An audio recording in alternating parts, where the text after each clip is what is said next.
Luciano Franco e Gustavo Araújo, urologistas. Vocês foram convidados para o podcast. É assim que a gente fala. É um podcast onde a gente fala de forma clara, de forma simples, espontânea e, acima de tudo, responsável. Esse programa da gente, Luciano, ele vai ao ar toda segunda-feira. Toda segunda-feira você pode olhar no Spotify e no YouTube, tem um episódio novo. Geralmente 00:01, impreterivelmente o episódio está lá. A gente vai conversar sobre o que hoje, Mira? Hiperplasia prostática benigna. Esse podcast é feito por 4 pessoas, né? Que sou eu, Jorge, que sou urologista, Lucas, que também é urologista, Bruna, não sei se vocês conhecem, que é hematologista, Bruna 40. Bruna 40, sim. E Carol Smith, que é gineco. Então a gente se reveza, convida duas celebridades da saúde para falar de maneira mais espontânea possível. Então, bicho, fiquem à vontade aí, é um papo de bar. E a gente vai revisitar um tema que eu acho que foi o que a gente mais falou aqui, que se chama próstata, né, Mira? É isso aí. A próstata acaba que a gente, quando fala de câncer, fala de hiperplasia, né? E a gente já fez uma gravação sobre o câncer no Novembro Azul e agora o foco é hiperplasia, mas acho que inevitavelmente a gente vai acabar falando do câncer também, né? Então, todo mundo pronto? Vamos começar, né? Sintomas que aparecem no trato urinário podem ser da próstata, mas não é da próstata, né? O que você destacaria? Primeiro, eu acho que esse tema eu até brinquei quando Meira falou, rapaz, vamos falar lá de hiperplasia prostática. Aí me lembrei daquele fim do Hobbit, né? Lá e de novo outra vez. Você lembra dessa história de Bilbo escreve um livro, né? Sim. E o nome do livro tem esse texto que é Lá e de novo outra vez, revisitando, né, a história. Então, a gente fala de próstata com uma certa frequência. Eu acho que a grande vedete da urologia é a próstata, né? É a vedete da urologia. E aí, por que a gente dá tanta atenção à próstata, que é um órgão tão pequeno? Primeiro que tem gente que acha que nem todo mundo tem próstata, né? Deu próstata, né? Exatamente. Essa é a pergunta. Doutor, tô com próstata. O que é a próstata, né? Eu acho que vale a pena a gente definir isso, mais uma vez. A próstata, ninguém responde. Eu não vou passar a palavra pra ninguém, viu, Luciano? E pode emendar, porque eu sei que você é um cara educado. Pelo menos, eu não sei se você conhece, o irmão Luciano é um cara extremamente educado, é um cara extremamente polido. Eu nunca tive a oportunidade de me sentar com o Luciano pra conversar de outros assuntos. Acho que nunca tive essa oportunidade de me sentar com você, né? Então, fica à vontade, bicho. Pode me cortar, passar na minha frente, botar a sua opinião. Ou, se você preferir, eu posso abrir uma exceção e hoje eu vou dizer, vamos passar a palavra para o doutor. Fica à vontade, velho. O que é que você fala aí de próstata pro pessoal de maneira geral? Sobre o que é próstata, onde fica, a anatomia. Acho que urologia, o cerne da urologia é a próstata, né? O foco central é a próstata, né? É o dia a dia de todos os urologistas, é o que a gente vê constantemente. Sempre tem alguém com problema, e os problemas começam com a idade, né? A partir dos 40, 50 anos principalmente, começam a vir os problemas da próstata pelo próprio crescimento. Uhum. Que é o grande problema, né? Que todo mundo faz um exame de ultrassom e pensa, minha próstata está grande, aí chega no consultório, minha próstata está grande. E aí o que eu faço? Isso não é problema, isso é um evento natural, todo mundo vai ter o crescimento da próstata. Só que com esse crescimento alguns vão ter esses sintomas, e aí é que a história vai tratar ou não vai tratar. É assunto que a gente vai discutir. Perfeito, é isso aí. Anatomicamente, então, a próstata, ela envolve a uretra. A uretra é o ducto por onde o xixi é lançado para fora do corpo. E por ela anatomicamente, então, abraçar a uretra, quando ela cresce, ela acaba constringindo, apertando, afilando, né, o ducto, o canal, a luz da uretra, dando assim os sintomas, né, que a gente chama de obstrução, né, obstruindo, dificultando a saída do xixi. Historicamente e estatisticamente, né? Historicamente, ele fala, estatisticamente, o que mais leva um homem a um consultório do urologista são sintomas da urina. 50% dos homens, depois de 50 anos de idade, eu gosto dessa estatística porque é fácil decorar, né? 50% dos homens, depois de 50 anos de idade, vão notar alguma modificação no padrão da urina. Jato fraco, aquela história dos sintomas que você está falando, jato fraco, e o mais frequente de todos é a frequência urinária aumentada. Por incrível que pareça. É o cara que começa a urinar várias vezes, né? E reclama, eu ia X vezes, agora eu tô indo 3 vezes mais. Principalmente à noite, né? E à noite, exatamente. Exatamente. Isso é interessante. Normalmente o que mais perceptível o paciente ele começa a perceber quando ele começa a acordar mais vezes à noite para ir ao banheiro urinar. Uhum. Então, geralmente é mais perceptível durante a noite. Durante o dia vai ficando mais ele passa a não perceber tanto, né? Então, Vai incomodar mesmo quando ele começa a ter aquela necessidade de correr pro banheiro. Exatamente. Então ele já começa a ir para os cantos e preocupado. Será que tem banheiro por perto? Aí você já pode começar a se preocupar. Tem realmente alguma coisa acontecendo que tem que ser investigado. Ou seja, é uma gradação, né?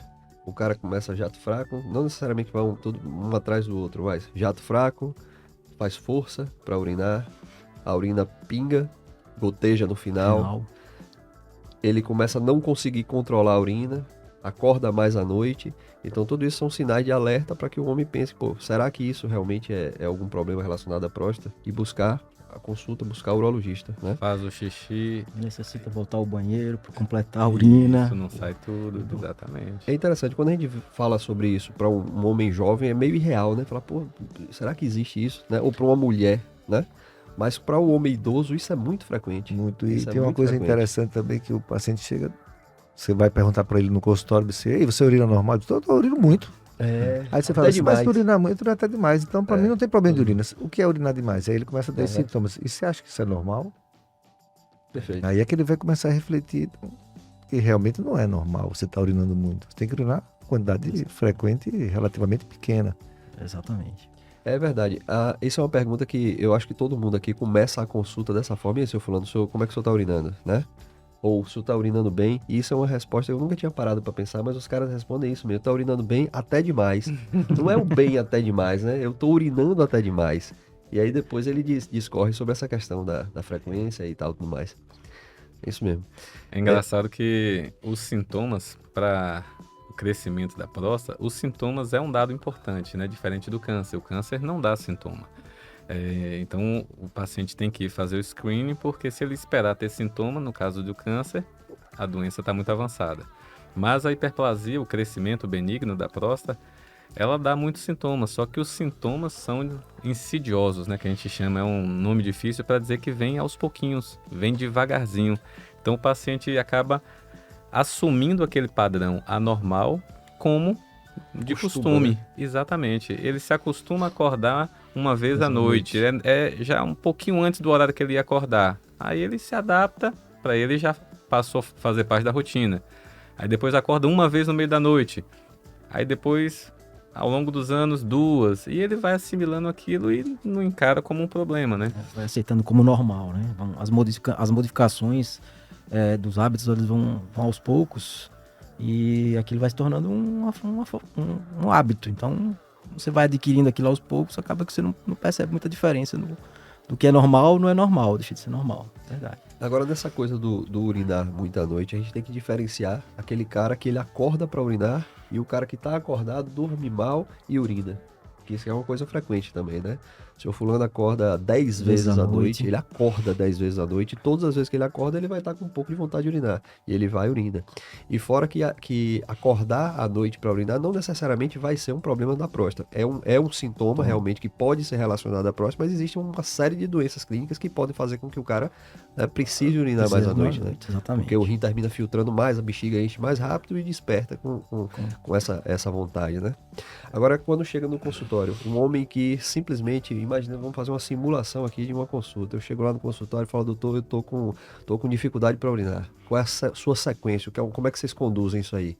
Eu tô perguntando dessa forma porque é uma abordagem diferente daquele homem que chega e não sinto nada e vim aqui fazer uma prevenção, entre aspas, de câncer de próstata, né? São duas abordagens que a gente, urologista, tem que são diferentes, né? Então o cara chegou e disse a vocês, tô com dificuldade para urinar.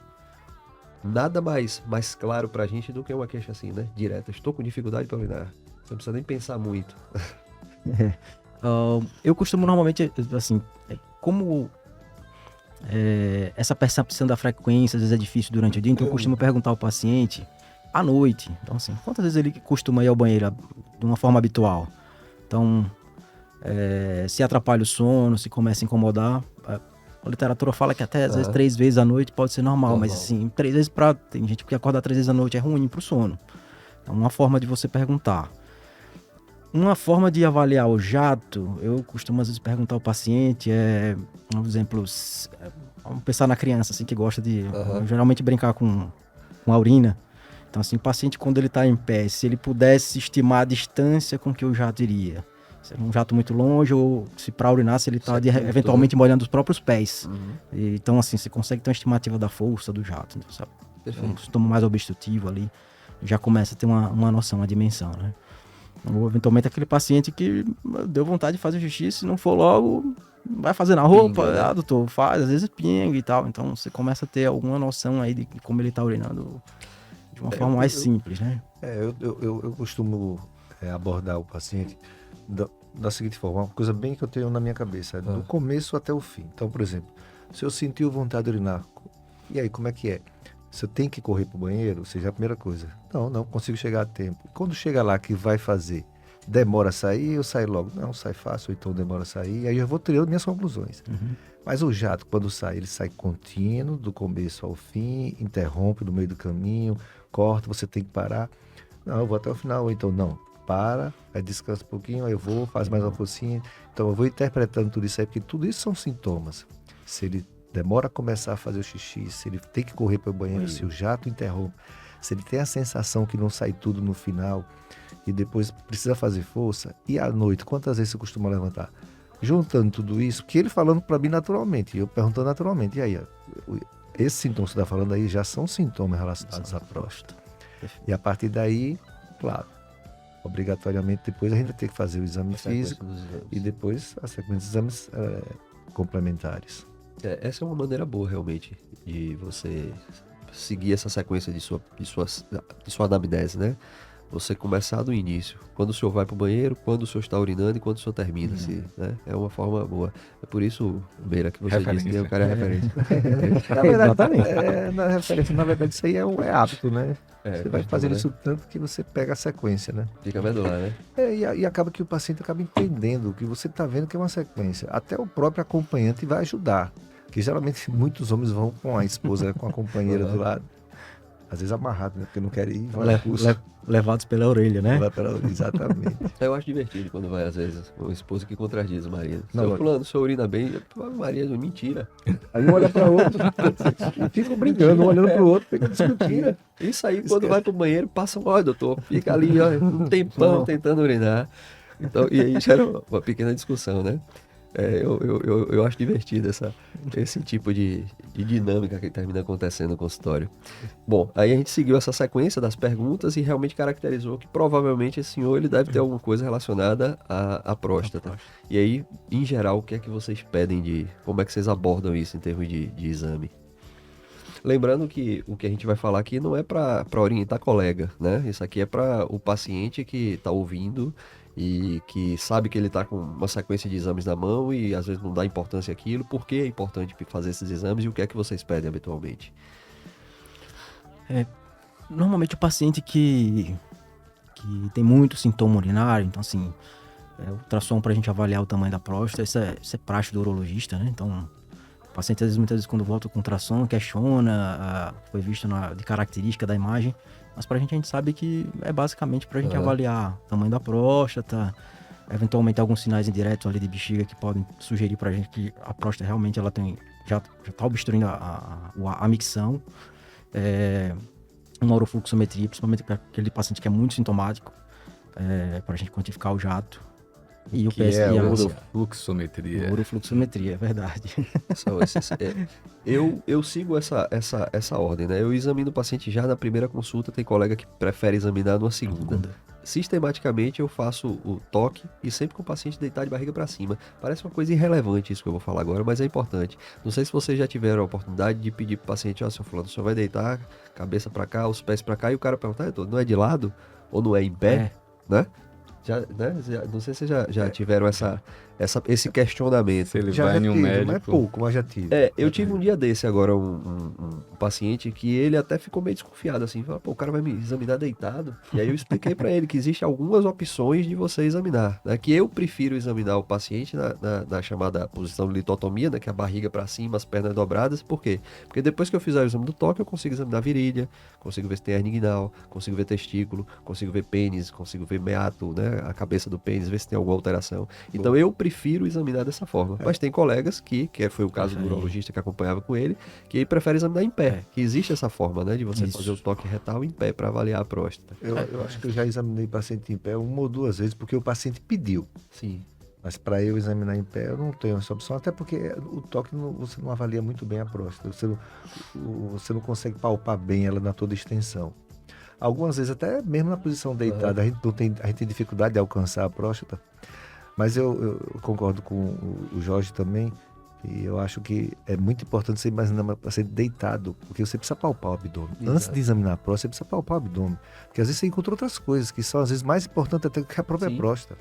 E lógico, eu sempre procuro ver se tem hérnia, porque são duas coisas que caminham junto. Até porque se a gente for operar esse paciente e ele tiver hérnia, existe a opção, a possibilidade de fazer as duas cirurgias simultaneamente. Até porque é mais importante fazer a próstata primeiro e a hérnia depois, e não ao contrário. Perfeito. Que é o que acontece com muita gente, que opera a hérnia e vai ficando usando, sai do centro cirúrgico com sonda e não consegue tirar mais, porque não consegue urinar. Porque ele já tinha problema e não sabia. Ou perde a cirurgia, né? Porque Exato. à medida que toda vez que ele vai fazer a Forçar. micção, ele força. Exatamente, Perde pode a romper cirurgia, a rompe os cirurgia pontos. da hérnia. Eu acho muito importante fazer o exame do abdômen para ver se tem hérnia, para ver se tem alguma massa, para examinar a genitália, para ver se... Claro, você vai procurar ver se tem alguma fimose, enfim, procurar examinar por completo. E por fim, o toque, que na minha opinião, ele é obrigatório. Acho que essa história de você não fazer o toque, isso aí é uma desinformação que não deve ser passada para o paciente. Ah, mas meu exame de sangue está normal, para que fazer esse toque? Infelizmente, o câncer de próstata não altera em 100% dos casos.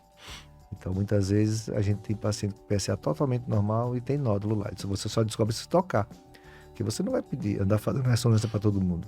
Então, só o toque vai descobrir. É isso aí. Eu não abro mão de fazer toque. Eu faço toque em 100% dos pacientes. 100% dos pacientes. O cara se manifestou, disse que quer fazer a avaliação da próstata, vai fazer o toque.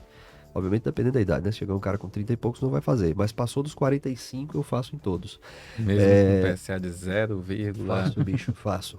E vou te dizer uma experiência que eu tive Sério? esse ano. Eu estou com o paciente, vou operar agora, o PSA dele é 0,7. Pronto. Eu tenho um paciente esse ano que ele veio com PSA de 1.2. 1.2. E aí eu fiz o toque, ele não sentia nada, fiz o toque, e aí realmente tinha um nódulo à direita. Eu cheguei e fiquei assim, eu falei, pô, mas deixa eu repetir isso, né? E pedi pra ele repetir o PSA, voltou, e no dia que ele voltou com o PSA, 1.2 ainda, eu repeti o toque. Porque eu queria realmente ter segurança certeza daquilo. que- Aí pedi ressonância, biópsia e tal, e realmente veio era câncer de próstata, né? Então, eu não abro mão, definitivamente não. Eu não sei se você lembra, Beira, a gente, há uns 3 meses talvez atrás, quando o Davi Arimatea esteve aqui, ele disse que, né, que não tem essa estatística dele de quantos pacientes tinham PSA normal e toque alterado. Pô, eu tenho alguns pacientes disso. Quando eu digo alguns, com certeza eu tenho mais de 15 caras que eu já vi com toque alterado e PSA normal. Sem dúvida. Então esse é o grande problema, porque é a minoria, isso é fato. Exatamente. A minoria, É a minoria. vai ter PSA normal com toque alterado. O problema é que eu faço a pergunta para o paciente, o senhor quer ser essa minoria? Quer fazer parte desse grupo da minoria? Porque é fácil acertar. A mulher, quando vai ter parto normal, ele não precisa nem do obstetra, ele nasce sozinho. Mas quando complica, é grave. Pode matar a criança, inclusive a mãe. Então a mesma coisa, você quer fazer parte do grupo que é a exceção, ou seja, que não precisa fazer toque, porque não vai estar normal, não vai, né? Porque E se a minoria for você? Exatamente. Se Ô, você Luciano. foi essa pessoa, essa estatística negativa, quem vai morrer é você. Lembro de um paciente que a gente acompanhou lá no Hospital Cirurgia, 39 anos, dor lombar, a gente pensando em cálculo, aí tinha uma hidronefrose leve, aí mandamos para casa, ele voltou de novo com dor, aí fez uma outra tomografia, o radiologista viu lá a alteração na coluna lombar, aí sugestiva de doença secundária, faz o toque, próstata pétrea, faz Biópsia. a biópsia, E era câncer de próstata. 39 anos, ISUP 10. Exceção da exceção, ISUP né? 5, na verdade, né? Gleason 10. Foi o primeiro Gleason 10 que eu vi. Morreu em pouco tempo. Mas, Doença grave, né? mas aí o que eu quero dizer, 39 anos. Aham. Mas será que a gente vai... Todo mundo com 39 anos a gente vai fazer o screening de câncer? Tá entendendo? Então, assim, Não. eu sei que existem exceções, mas se isso não for frequente, justifica você expor todo mundo a uma conduta baseada em exceção? É uma reflexão, né? Mas eu tô entendendo. Esse caso do 39 anos, esse aí realmente era exceção da exceção. E você fez somente porque ele manifestou um sintoma. Tudo bem que é um sintoma já de doença avançada. Veja, Não é Lucas, isso? eu respondo para você da seguinte forma. Se eu for no hospital sentindo uma dor abdominal e o médico olhar para mim, perguntar para mim o que eu estou sentindo, me pedir ultrassom e não examinar meu abdômen, eu vou ficar extremamente desconfortável, sem confiar naquele médico. Então, o exame do urologista da próstata é o toque. Então, você deixar de fazer o toque, porque vê que esse cara é jovem, mas ele está com sintomas, é jovem, mas não precisa fazer. Então, você achar é uma coisa. O cara está lhe consultando, está pagando uma consulta e você não está fazendo a avaliação completa, baseado no que você pensa, eu acho que para a gente tomar uma conclusão, a gente tem que estar totalmente coberto. Pode ser até que o toque seja dispensável, mas deixar de fazer, o ônus vai ser para o paciente, mas a responsabilidade é do médico. Porque se ele tiver alguma coisa, você foi que deixou de fazer o Melhor diagnóstico. pecar por excesso do que por falta, Então, né? qual é o problema que custa? Você vai perder um pouco mais de tempo, mas você vai sair com a consciência tranquila. Se a gente for seguir essa lógica só da estatística, quantos pacientes o cardiologista ausculta e a ausculta é normal? Né? Então, o cardiologista não deve auscultar mais ninguém, porque se for nessa lógica da estatística. Então, o toque equivale para o urologista, o que a ausculta para o cardiologista equivale. Eu sempre digo aos pacientes, né? Não é um exame complementar. É o exame físico, é o exame né? físico, Parte é do o que exame faz físico. parte da consulta. Então, eu tô na sua, Luciano. Eu sempre faço também. Eu concordo com você. Eu geralmente não faço na primeira consulta, porque eventualmente o paciente quando vai na consulta, você pede o exame de sangue, ele quer correr para fazer o exame laboratorial. E o PSA, depois que a gente toca, se o paciente for logo colher o exame, então ele costuma dar alteração. Eu costumo fazer geralmente na segunda, quando o paciente volta, no retorno. E voltando à questão do exame físico, também examino o paciente deitado, mas com uma variação. Eu geralmente coloco o paciente em posição fetal, meio que lateralizado, para ter um alcance melhor da próstata. Primeira, As pernas, faz em então. pé. Eu faço em pé. Faço Que em... beleza. Cada um faz de uma forma diferente aqui. É como namorar, né? Desde que Evidentemente, cada um atinja faz o de uma forma prazer, diferente. no caso do namoro, tá valendo. A posição é variável. É variável. Agora, o exame físico é interessante realmente que as posições às vezes facilitam. Eu, na verdade, tenho o costume de fazer em pé por ser mais prático, rápido e objetivo, mas tem alguns casos em que o nosso dedo realmente não alcança a próstata e ainda boto observação, próximo toque, fazer deitado, porque eu reconheço que realmente o toque deitado tem um maior alcance, e principalmente com as pernas fletidas. Então, é variável. Eu queria falar sobre o ultrassom, né? É um exame barato, de fácil acesso, Acessível. não é invasivo, indolor para o paciente, não é constrangedor. Então, é um exame que dá muitas informações, principalmente sobre o crescimento da próstata. A gente tem um dado de tamanho, que é um dado objetivo, e que às vezes o paciente se assusta com isso, né?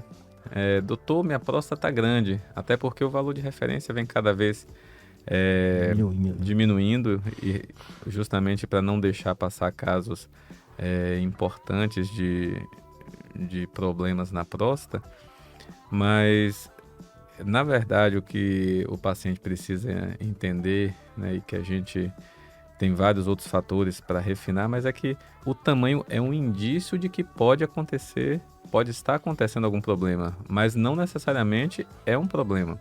Como o Luciano falou, a partir dos 50 anos a próstata vai crescer, inevitavelmente vai crescer, alguns mais, outros menos. O que a gente como profissional da saúde busca nos exames é se esse crescimento está atrapalhando a saída do xixi.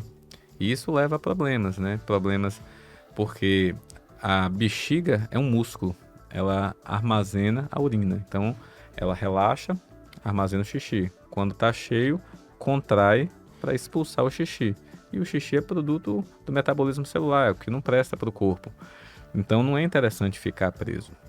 Quando a bexiga contrai e a próstata está apertando o canal, oferecendo resistência, a bexiga tem que fazer muita força. E o ultrassom percebe isso também, bexiga de esforço, que é aquela parede muscular espessada.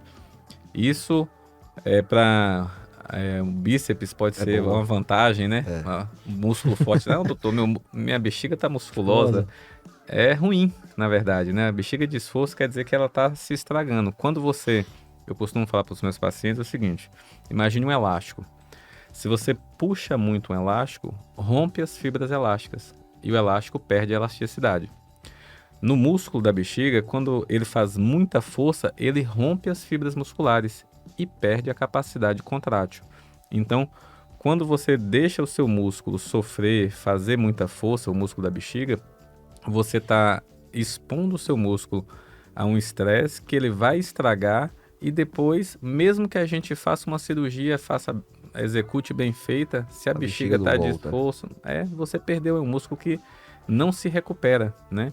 Então você acaba, de repente, até urinando mal, mesmo depois de uma cirurgia bem executada, porque o músculo está sofrido. Então, dentro das informações do ultrassom, voltando para o ultrassom, a gente vê o tamanho da próstata, vê essas repercussões também que provoca nos órgãos correlacionados à próstata, né? No caso, a bexiga. Às vezes tem pacientes que têm até dilatação no rim por conta da obstrução da próstata. E engraçado que eu atendi um paciente semana passada, ou foi essa semana? Acho que foi essa semana, quarta-feira. Ontem, né? Ele estava com ultrassom 1.700 ml. Não, 2.700 ml. Ele urinava, sobrava 1.100. Aí eu fiquei assustado. Falei, rapaz, aqui eu acho que é bom você passar uma sonda. Não, doutor, tô urinando bem. Com 2000 e... 2.000 ou 1.700? 1.700. 2.700. Só para um parâmetro de comparação, a gente começa a ter a sensação que a bexiga está enchendo a partir de 150, né? 150 Quando você tá com 400 ml na bexiga ali, você já tá com a vontade terrível. Então o cara tinha 2 litros e 700. Exatamente. E, tipo assim, a capacidade vesical Por que ele não normal gritava de dor? Por é em que esse cerca cara de, não tinha dor? de 500 ml, né? 1.000 ml, o cara já tá urrando de dor. E esse não. Esse não. No consultório, tranquilo. Isso chama atenção para aquilo que a gente falou no início, né? Os sintomas, eles vêm devagarzinho, o paciente se adapta. E se você não faz um check-up, às vezes seu rim começa a sofrer e você não sabe. Deixa eu fazer um comentário aqui sobre até a observação que eu fiz.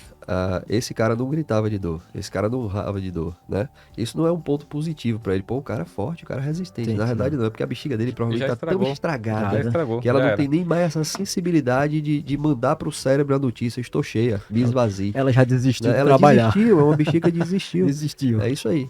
É E aí isso. entra essa história que Meira tá falando, né? Às vezes a bexiga tá tão cheia que no corpo da gente, se a gente fosse uma casa, se a cisterna tá entupida, a caixa d'água vai transbordar. No corpo da gente não transborda, né? Se o rim fosse a caixa d'água, ele transbordaria, mas ele não transborda, ele dilata. Exato. Então alguns pacientes chegam no consultório com ultrassom mostrando dilatação do rim, que a bexiga tá tão cheia que o rim perde a capacidade de mandar a urina produzida para baixo, então ele dilata, né? Exatamente. É isso aí. E o ultrassom tem essa importância, né? O ultrassom, isso para o cara que tem sintoma. Ele vai mostrar que é aquele exemplo que a gente deu aqui do cidadão que chegou no consultório e disse, doutor, estou com dificuldade para urinar. Então o ultrassom vai mostrar volume de próstata, vai mostrar a parede da bexiga, se tem esses dados de espessamento e tal. Mas ainda dentro dessa coisa do volume da próstata, eu acho que o que a gente mais ouve no consultório é o cara que chega no consultório desesperado porque a próstata tá está grande. aumentada, exatamente. Eu acho que talvez seja interessante a gente falar mais até sobre isso do que do ultrassom alterado. É o cara que chega, diz, não, eu vim aqui porque identificar uma alteração na minha próstata. Esse mesmo paciente que eu falei, sabe quanto era o tamanho da próstata dele? 35 gramas. Bateu na trave. 27 gramas. Pronto. 27 gramas. Normal. Aí ele faz o exame, não. Minha próstata tá normal, não tem um Isso. problema. E tem um problema que a gente costuma ver frequentemente, às vezes até motivo de o auditor não liberar a cirurgia que a gente pede, né? O tamanho da próstata. Pelo tamanho da próstata. Às vezes é o colo fibroso, né? O colo é uma região anatômica que está entre a próstata e a bexiga e muitas vezes ele é firme, né? E oferece essa resistência à saída do xixi. É engraçado você falar isso, porque semana passada, curioso, acabei atendendo um paciente que ele veio com ultrassom. A próstata, 270 gramas. A gente tá falando aqui de uma próstata de praticamente 10 vezes o tamanho da próstata normal. E era um paciente praticamente assintomático. O exame, a urofluxometria dele, tinha um jato praticamente do padrão normal. Então é um paciente com muito pouco sintoma, com uma próstata extremamente elevada e praticamente sem sintoma urinário. Isso é pra gente ver como é muito relativo, Aham, né? exato. O paciente com próstata pequena tem muita O repercussão. seu do 250 não tinha nada, o de Meira com E- 25 tava com essa problemática toda. A hiperplasia é justamente isso, esse universo de sintomas Aham. aí, que pra gente avaliar o paciente e poder instituir uma terapêutica efetiva para quem vai precisar. Você quer fazer algum comentário, senhor, sobre essa Não, coisa da próstata essa- pequena? Mas é isso mesmo. O problema não é o volume. O mais importante são os sintomas. E às vezes, algumas vezes, a junção dos dois são os sintomas e os sinais. Então o ultrassom vai ajudar nisso aí, porque às vezes, mesmo ele sem sentir nada, mas o ultrassom vai mostrar esses sinais de sofrimento da bexiga, mesmo na próstata pequena. Pequena. Então, medicina não é receita de bolo, que é igual para todo mundo. Então você tem que sair buscando as informações para juntar tudo e tirar a conclusão. Porque não é todo mundo que vai ter o mesmo problema. Então acho muito importante você avaliar a ultrassom junto com os sintomas e com o exame físico. Perfeito. Eu, às vezes no consultório, eu faço pro paciente uma comparação com a mama da mulher. A mulher que tem o peito grande, ela é doente? Geralmente quando vai com a esposa, eu sempre pergunto dessa forma. Pra esposa, eu pergunto, minha senhora, qual é o tamanho normal de um peito de uma mulher? Aí ela, não sei. Eu falei, eu também não sei. Então, às vezes, a mulher tem o peito grande e não sente nada, né? Não tem nada. Agora, se a mulher tiver o peito grande, tiver repercussão na coluna, dor nas costas e tal, você tem que fazer alguma coisa. Eu sempre comparo dessa forma. Eu acho que didaticamente, para envolver até o acompanhante na discussão, né? Mas a mensagem que fica é, então, tamanho de próstata não quer dizer que seja uma próstata doente. Alguém, talvez Luciano já tenha feito, talvez seja o mais velho de todos nós. Eu já fiz ultrassom de próstata. Minha próstata tem 47 gramas no último ultrassom que eu fiz. Tá quase, na trave. Não sinto nada, por enquanto. Já Gente. fiz exame. Inclusive, já fui Você fazer acha que tá normal, né? De repente, se fizer ultrassom bem feito, vai ter um divertículo, né? Vai ter... Ou eu tenho 2,7 litros na bexiga agora e não sei. E já fui fazer o toque também. Já fui com um colega lá para ele poder me examinar para ver se tem alguma coisa. Eu não sinto nada. Realmente não tenho queixa nenhuma, fiz ultrassom, tá tudo normal. Mas, e o PSA também normal, mas examino para ver se tem alguma coisa. É isso aí. Eu tenho 44, mas eu tenho história da família, né? Meu pai já teve câncer de próstata, eu tenho 3 tios com câncer de próstata. Então, esse ano eu vou fazer o toque já. Já tô até acertando com você aqui, viu, Meira? Se você quiser. Obrigado pelo conselho. Só não vale o autoexame, né? Não, Pega- como é que faz. Pega uma segunda opinião e uma terceira opinião também, pra não ter dúvida, né? Um ano de cada. Um ano pra cada. Eu fico brincando assim, bicho, mas eu já fiz umas aventuras com o Meira aí, que eu pedi uma vez pra ele tirar um negócio de um lipoma que eu eu pedi pra Meira tirar um lipoma que eu tinha aqui no hipocôndrio esquerdo. E aí, bicho? Anestesia local. Bora, não, tá tudo bem. Tem anestesia. Aí o rapaz, não tem nada aqui não. Tem. E Bicho. tô me futucar, coisa Foi foda, bizarra, velho. Ele começou a fazer. Eu sentia o lipoma, eu palpava o lipoma aqui. Aí ele começou a cortar. Aí ele, Jorge, eu não tô achando. Aí eu sei que quando já tinha uns 15 minutos, ele falou, velho, pela primeira vez na minha vida, eu vou dizer a você que eu tô fazendo uma cirurgia que eu achei que eu não deveria estar fazendo. Eu falei, rapaz, continue, pô, você vai encontrar. Ei, Luciano, eu sei que o dedo chegou aqui. Eu falei, rapaz, e ele, bicho, eu tô com medo aqui até de entrar na costela. Eu falei, calma, pô. Mas pior que achou, pô, claro que achou. Hoje eu não palpo mais nada.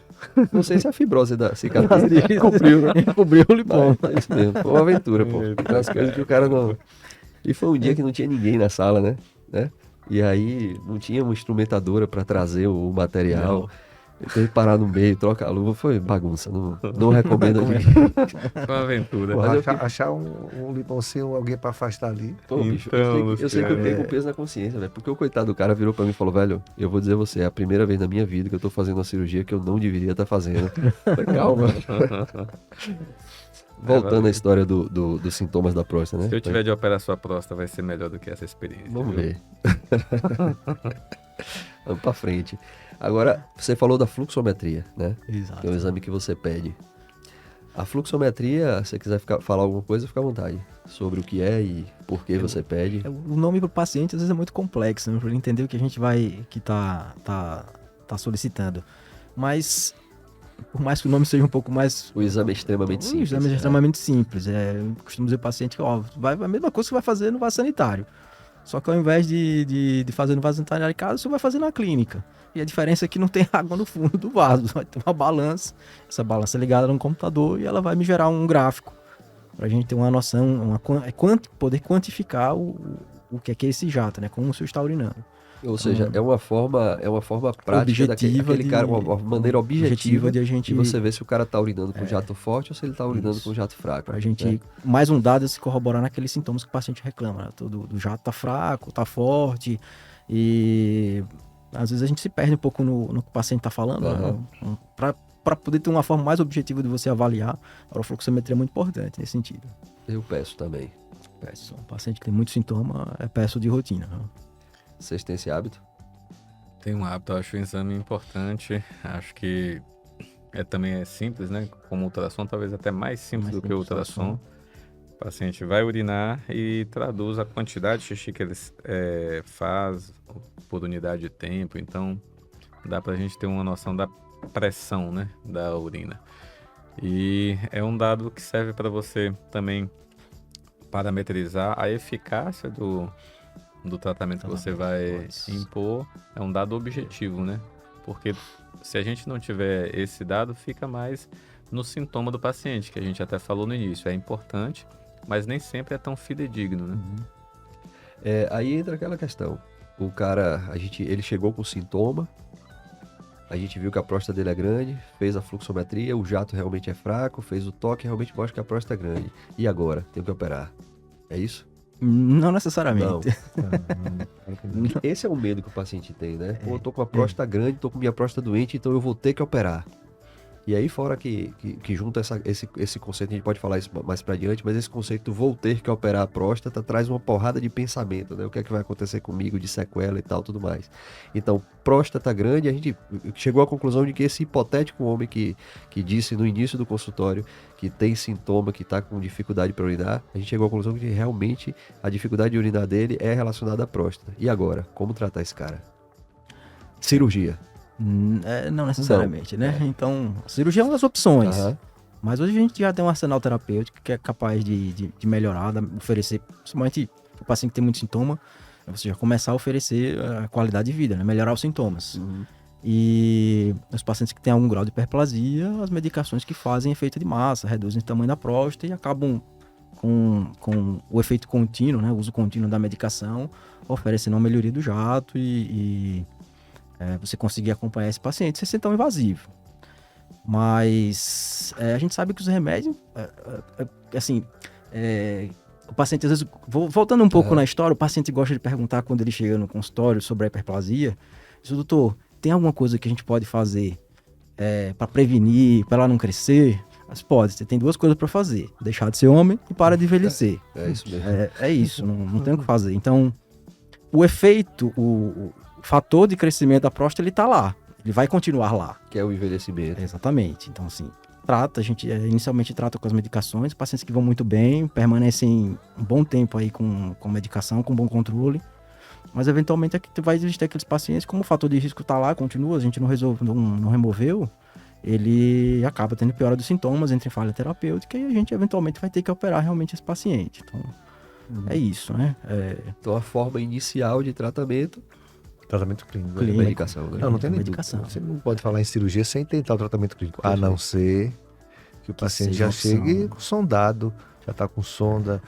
Cálculo na bexiga. Você opera na bexiga, enfim. Mas mesmo com sonda, se a próstata não for tão grande, você pode até tentar dar a medicação, tentar tirar a sonda para ver se ele consegue urinar. Claro, esse paciente potencialmente vai precisar de uma cirurgia no futuro. Mas se a gente puder adiar e até tratar ele sem sonda, até ele ver como é que fica a urina dele depois, se ele consegue urinar bem, é uma possibilidade. Você não pode dizer ao paciente só porque ele está com a próstata grande que ele tem tratamento cirúrgico. Então, acho que tem o tratamento clínico sempre antes. Sempre antes, né? Perfeito. Tanto é que uma das indicações do tratamento cirúrgico é aquele cara que não responde à medicação. Né? Clínico, então, realmente, hiperplasia prostática benigna, ou seja, próstata aumentada de volume, o cara que tem sintoma na urina relacionado ao tamanho da próstata, inicialmente, remédio. São duas. Você tocou nesse assunto, eu queria até comentar uma coisa. São duas coisas que a gente tem que ter na cabeça. Quando a próstata é benigna, a gente não está falando de câncer de próstata, e o paciente tem sintomas, a gente não precisa ter pressa. Porque o Isso. próprio paciente, com o passar dos anos, do tempo, ele vai se convencer de que ele precisa operar, porque o Exatamente. remédio vai melhorando, vai ser a hora que ele perde o efeito. Ou o efeito é mínimo e ele está desconfortável. Exato. Então ele se convence que precisa operar. Agora, uma função importante também do urologista é não deixar passar da Ultrapassar, hora. Exatamente. Então você tem que sempre alertar, pessoal, continue com o remédio, mas vai ter que fazer cirurgia. Então já vai precisar operar. Já que a gente fala assim, depois de algum ano, uns meses, enfim, não é uma coisa emergente, tem que operar de urgência. Mas você também não pode deixar passar, como o Lucas comentou no começo da nossa conversa, você não pode deixar a bexiga estragar para depois indicar uma cirurgia, porque aí você está prejudicando o paciente. Então a função nossa como urologista é alertar o paciente e prevenir as complicações, que pode ser na bexiga ou nos rins. Se for mais grave, que acontece muitas vezes, todos aqui já devem ter pego, chegar um paciente para você com insuficiência renal e a causa foi a próstata. E aí é uma coisa triste, porque realmente pode não ter volta, esse rim voltar a funcionar. Ou seja, a complicação pior da hiperplasia prostática, do crescimento da bexiga, é a insuficiência renal, né? Então, o paciente que pode vir a precisar de hemodiálise e fazer hemodiálise por conta da combustão prostática. Se eu tenho já 27 anos de urologia, eu peguei um paciente jovem que eu falo assim, 50 anos, 50 e poucos anos, e eu falo para ele, seu caso é cirúrgico. O que eu examinava ele, via que ele estava urinando, mas ficava um resíduo muito grande, ficava muita coisa, caso é cirúrgico, mas ele, não, mas eu estou satisfeito, rapaz, tem que operar. Resultado, isso demorou 3 anos, eu acho, 2, 3 anos. Quando ele chegou para mim, eu fui examinar ele estava com a bexiga palpável a nível do umbigo. Eu disse, rapaz, você não está sentindo nada não, você tem uma obstrução, rapaz. E aí vá para o hospital botar uma sonda. Resultado, quando ele fez, colocou a sonda, e aí quando colocou a sonda, aproveitou que estava lá, fez os exames, o rim estava dilatado, já estava com a creatinina, insuficiência renal, e ele sem sentir nada. Achando que estava normal. Então é uma coisa interessante que às vezes a sensação, ele pensa que não tem nada, mas ele está com um problema muito grave dentro dele. Exatamente. Infelizmente, com a função renal, na grande maioria das vezes, ela não reverte. Ou melhora um pouco, mas não fica mais normal, que ele perdeu. E aí esse paciente pode ser candidato a diálise. Eu lembrei de um Infelizmente. paciente, um velhinho que eu atendi lá no Primavera, creatina de 7, bexiguma e nefrose bilateral, e na semana anterior ele estava correndo a maratona com a filha. Esse é o guerreiro. Guerreiro total. E aí, sondou, melhorou a função renal, ele operou depois eletivamente, mas achei impressionante ele Correr maratona, né? correr Sem perceber. Sem perceber, sem sentir. Você vê como que a pessoa se adapta a essa questão, como que os sintomas muitas vezes nos traem, né? A gente se acostuma com as coisas ruins e... Tive um paciente, logo quando eu voltei da especialização, tinha um cálculo na bexiga, em função de hiperplasia, chegou no hospital uma condição de urgência, e tinha um cálculo da bexiga dele era palpável na cicatriz umbilical, no umbigo. E tive dificuldade para remover esse cálculo, tão acomodado que ele estava na pelve e na bexiga. Então, 1,170 kg de cálculo na bexiga. 1,170 kg. Paciente com função renal normal, mas numa condição cardiológica ruim. Até para operar foi um pouco tenso nesse sentido. Fração de ejeção ruim, baixa. Mas deu tudo certo, consegui tirar o cálculo. Tirou Qual a idade? 67 anos, acho. Diabético? Não me lembro agora, Eu me lembro que era cardiopata. Devia ser uma bexiga doente, né? Mas por incrível que pareça, depois que ele retirou o cálculo, conseguiu ficar sem a sonda e usando a medicação um tempo. Correu maratona depois? Não correu a maratona Então, depois. Limeira ganhou. Mas naquele momento que estava assim, acompanhando para fazer o procedimento cirúrgico da próstata, ele conseguiu ficar sem a sonda. Beleza. Depois ele perdeu o segmento e, enfim, mas foi essa a história. É 1,170 kg. É isso aí. Acho que Desse tamanho eu nunca vi, não. E aí, imaginemos que esse cidadão que estava tomando medicação dele, a medicação não estava dando resultado, e a gente decidiu por operar. E aí, opções? Aí tem um bocado de coisa. A lista é Se a gente grande. estivesse conversando há 5 anos atrás, era mais fácil, né? Exatamente. Hoje em dia depende da necessidade do paciente, o que é que ele quer. Claro que a gente sabe que hoje, falando em termo comum, a raspagem é o procedimento padrão. E realmente é excelente. Talvez a técnica é a mais usada. Hoje existem muitas inovações que é por laser, o Rolep, o Bipolep, enfim, existem várias formas de você tratar pelo canal, por via endoscópica. Agora, qual é a melhor? Depende do que você está na sua frente. Se é uma próstata muito grande, se é uma próstata pequena, o que é que o paciente quer. Porque tudo envolve o acesso. Tudo envolve o que o paciente, doutor. O principal receio do paciente é perder a ereção. E a gente sabe que o tratamento da próstata benigna dificilmente vai causar disfunção erétil. Às vezes até melhora, né?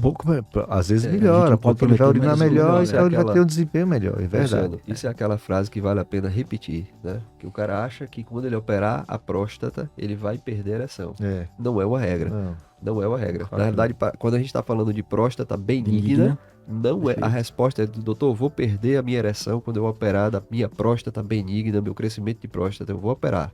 Eu vou perder a ereção? A resposta é não. Não. Exatamente. Não vai perder.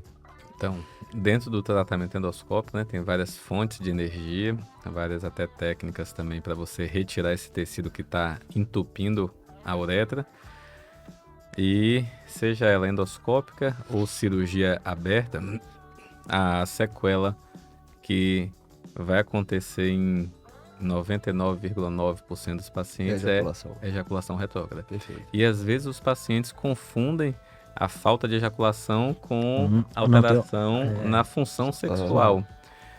Não sei se o fetiche de ver o esperma saindo, ou por parte do homem, ou por parte da mulher de receber o material, mas tem pacientes que ficam extremamente incomodados com isso. E às vezes a gente, por ser uma coisa óbvia pra gente, o que é óbvio pra gente não é óbvio pro paciente. E às vezes a gente se esquece, né, de tocar nesse ponto.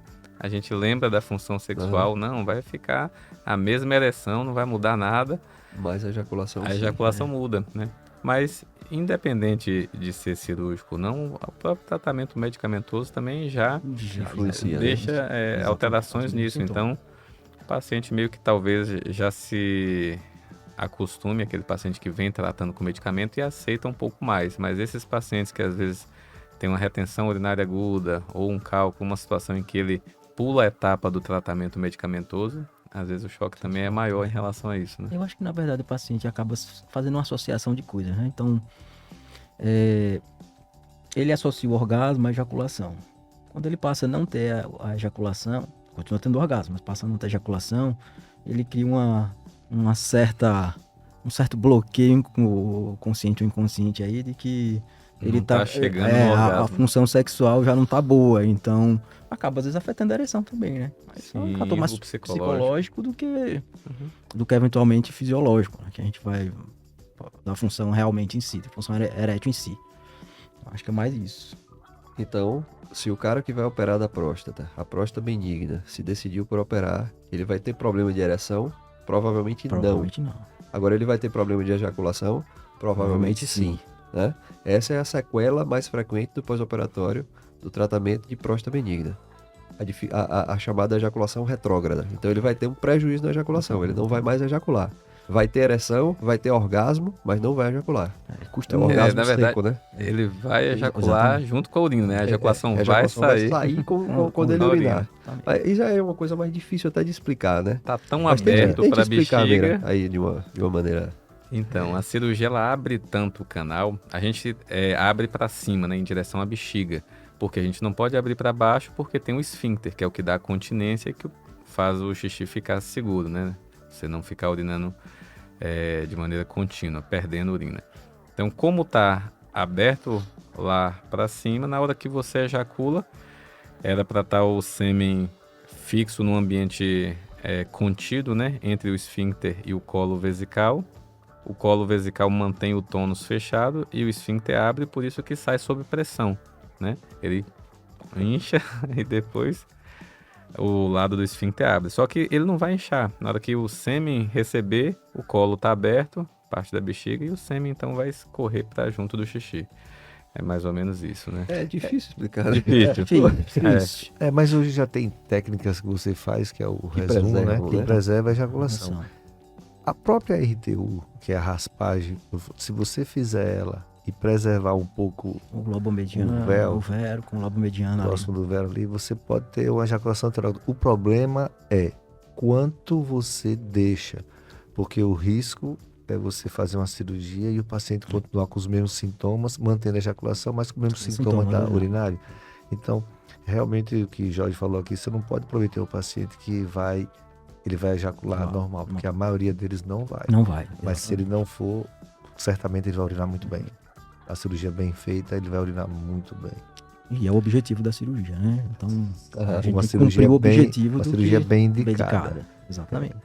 Um último ponto que eu queria tocar é que, às vezes, a hiperplasia, você fala assim, não, você está com crescimento, vai ter que operar. É como se fosse, talvez, um mastologista falar para o paciente, ó, você está com um nódulo benigno ou um tumorzinho, mas a gente vai tirar só um quadrantezinho. Não, doutor, tira a mama logo toda.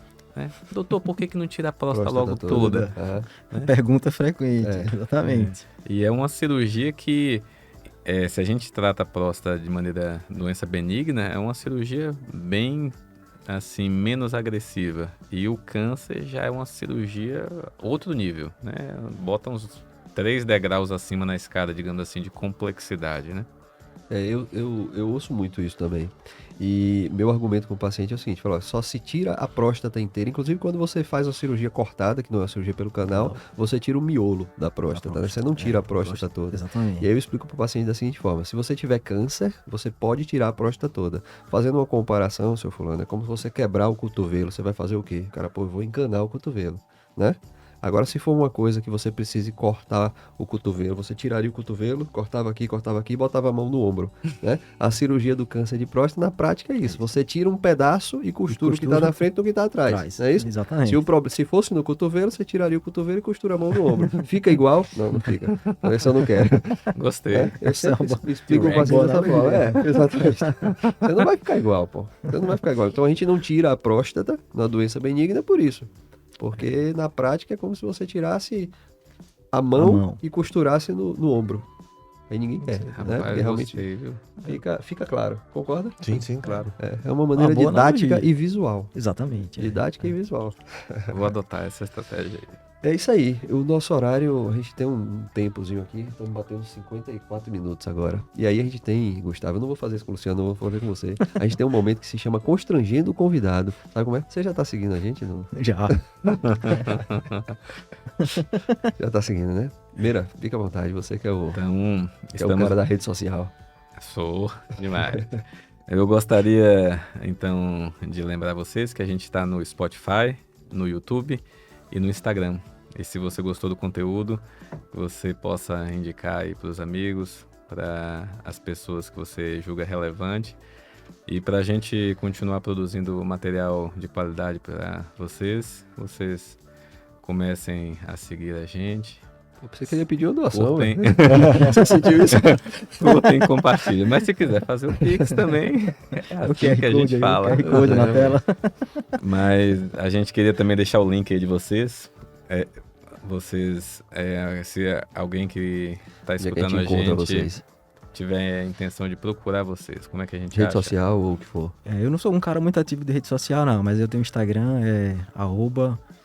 Pode deixar a rede social, portaria do prédio, o telefone. Então, Aí você acha no Instagram, Dr. Gustavo Araújo. Então, acha fácil também. Luciano. Eu não tenho rede social. Praticamente eu não uso.